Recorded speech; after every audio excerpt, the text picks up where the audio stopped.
তো ভাঙড়ে একজন বোমবাড়া নেতা ভাঙড়ের মানুষকে পরিচালনা করতে এসছে। ভাঙড়ের মানুষ কার্বনিক অ্যাসিড নামক ভোটটা দেবে, ভাঙড় থেকে খাবার বিতাড়িত করে দেবে। ভাঙড়ের মানুষের কাছে একটা বড় চ্যালেঞ্জ, 2021-এর পরে আমরা ভাঙড়কে আস্তে আস্তে আস্তে করে ভাঙড়ের নামে যেভাবে অপমান করা হতো সেটাকে মোছার আমরা চেষ্টা করছি, গর্বের সাথে এখন বলতে লাগছে।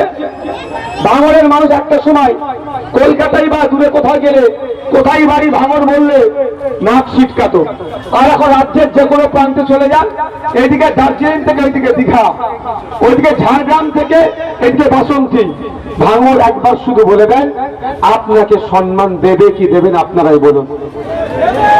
কেন? আপনারা যে দৃষ্টান্ত তৈরি করেছেন।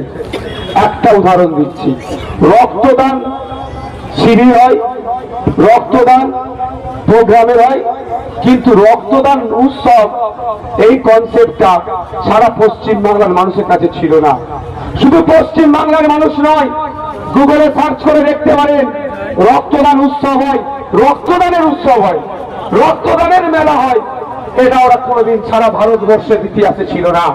ভাঙড় কিন্তু দেখিয়ে দিয়েছে উৎসবের নয়, ভাঙড়ের মায়েরা, ভাঙড়ের বাপেরা, ভাঙড়ের ছেলেরা, ভাঙড়ের মেয়েরা দেখিয়ে দিয়েছে যে রক্তদানের উৎসব হয়, সেটা ভাঙড়েই হয়। মানে কি হচ্ছে, মানুষের যখন রক্তের প্রয়োজন হচ্ছে তার লোকাল এমপি এমএলএ কে বলে ফেলিওর, কলকাতা এসেছে ঝাড়গ্রাম থেকে, দিনাজপুর থেকে, বিভিন্ন প্রান্ত থেকে কলকাতা এসেছে রক্তের দরকার ট্রিটমেন্ট করতে, কিন্তু রক্ত পাচ্ছে না। তখন কি করছে? ভাঙড়ের বিধায়ককে ফোন করছে, ভাঙড়ের আইএসএফ এর নেতাদের ফোন করছে। শুধু তাই নয়, ভাঙড়ের আইএসএফ এর শুভাকাঙ্ক্ষী তথা সাধারণ মানুষকে ফোন করছে এই নেতারা। এই যে ওখানকার লোকেরা এটা ভালো করেই জানে, ব্লাড ব্যাংকে ব্লাড থাকুক আর নাই থাকুক, যদি ভাঙড়ের মানুষের কাছে খবর পৌঁছাতে পারি যে আমার রক্তের জন্য অপারেশন বন্ধ আছে, রক্তের জন্য বড় থ্যালাসেমিয়া রোগে যারা আক্রান্ত তারা চিন্তিত আছে, যদি ব্লাড ব্যাংকে রক্ত থাকুক আর নাই থাকুক, যদি ভাঙড়ের মানুষের কাছে এইটুকু খবর পৌঁছাতে পারি যে আমার রক্তের প্রয়োজন আছে, তাহলে ভাঙড়ের ছেলেরা, ভাঙড়ের মায়েরা, ভাঙড়ের বেটিরা, ভাঙড়ের বাপেরা ব্লাড ব্যাংকে নয় হসপিটালে গিয়ে তার জায়গাতে গিয়ে ব্লাড দিয়ে আসবে।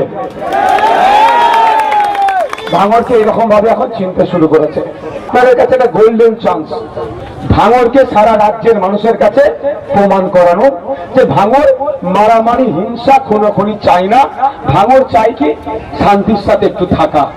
কারণ আমরা এখানে যারা বসে আছি কেউ বলতে পারবে না যে আমরা তোলাবাজি করে খাই, কেউ বলতে পারবে না পরে আমরা মেরে খাই, বরঞ্চ এখানে মায়েরা বাপেরা যারা আছে জোর গলায় বুক থেকে বলি আমরা মেহনত করি, মাথার ঘাম পায়ে ফেলি, যে ইনকাম করি সে টাকায় আমরা খাই, শুধু একটু সুখে থাকতে চাই। কিন্তু অন্ধকার জগতের প্রাণীরা এই আলোকে পছন্দ করছে না। তাই 2026 সালে শুধু পশ্চিম বাংলার মানুষ নয়, দিল্লির মসনাদে যারা বসে আছে, নরেন্দ্র দামোদর দাস মোদী, অমিত শাহরাও চাইছে নওশাদ সিদ্দিকীকে হারাতে হবে। সবার চোখ ভাঙড়ে আছে, আর আমরা ভাঙড়ের মানুষ প্রমাণ করে দেবো ভাঙড়ের কোন বোমবাদা নেতাকে আমরা জেতাবো না, যারা ট্রেন ধরার কথা বলে সেই নেতাকে আমরা জেতাবো। আপনাদের কাছে একটা বড় চ্যালেঞ্জ, কাকে গ্রহণ করবেন? একদিকে বোমবাদা নেতা, অপরদিকে শিক্ষা নিয়ে আন্দোলন করা নেতা, একদিকে হিংসা ছড়ানো নেতা, অপরদিকে সম্প্রীতিতে আটক থাকার যিনি বাণী শোনায় সেই নেতা। আপনারা কাকে গ্রহণ করবেন ভাই? স্বাভাবিকভাবে তো এটা চ্যালেঞ্জ, এই চ্যালেঞ্জ আমাদেরকে গ্রহণ করতে হবে। এসে গেছে সামনে চ্যালেঞ্জ, রাজ্যের মানুষ কিন্তু আজকে তাকিয়ে আছে ভাঙড়ের দিকে, ভাঙড়ের রেজাল্ট কি হবে, নওশাদ সিদ্দিকী কত ভোটে জিতবে তার কিন্তু এখন কাউন্ট চলছে। যে এখানে প্রার্থী হয়েছে সেও ভালো করে জানে তৃণমূলের পক্ষ থেকে জেতার কোনো জায়গা নাই, সেই জন্য কদিন আগে ভয় দেখাতে শুরু করেছিল তার লোকেরা, খাতে না ফলাতে পারলে খামারে ফলাবো। এতটুকু শুধু বলতে চাই আপনাদেরকে, যারা খেতে ফলাতে জানে খামারটাকেও তারা গাছ করতে ভালো করে জানে। এক নম্বর কথা, 1-0 ওরা এমনি হেরে যাচ্ছে। খামারটাকেও আমরা দখল নেব, গণতান্ত্রিক প্রক্রিয়ায় 2-0 হারবে। তবে এতটুকু বলে দিতে চাই, ক্যানিং পূর্বে 2021 সালে শাহাবুদ্দিন সিরাজি মাস্টার মানুষ, অত্যন্ত সহজ সরল নম্র মানুষ ছিল বলে কার খাবার থেকে কেড়ে নিয়েছো। নওশাদ সিদ্দিকী শাহাবুদ্দিন সিরাজির মতো অত ভালো ছেলে কিন্তু নয়, তবে খুব একটা খারাপও নয়। আমি ভাই, আমি খারাপ, শাহাবুদ্দিনের মতো অত ভালো না। তো আমি কিভাবে আগলাতে হয় আমি ভালো করে জানি।